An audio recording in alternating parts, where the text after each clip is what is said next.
Mega செய்திகள். Major தமியம் 38வது படைப்பிரிவின் புதிய கட்டளை அதிகாரியாக கடமையேற்பு. செய்தி ஆசிரியர் ஃபாரூக் ஹுசேன். செய்திகளை வாசிப்பவர் MBM ராஜித்.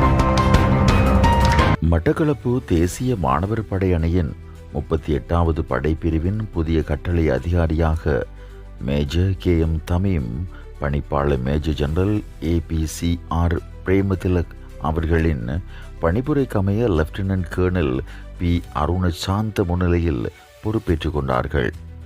மட்டக்களப்பு கல்லடியில் அமைந்துள்ள 38வது மாணவர் படையணி காரியாலயத்தில் தனது கடமையினை திங்கட்கிழமை பொறுப்பேற்ற அவர் வடக்கு கிழக்கு மாகாணங்களின் குறித்த இந்த பதவிக்கு தமிழ் பேசும் அதிகாரி ஒருவராக நியமிக்கப்பட்டிருப்பது வரலாற்றில் இதுவே முதல் தடவையாகும்.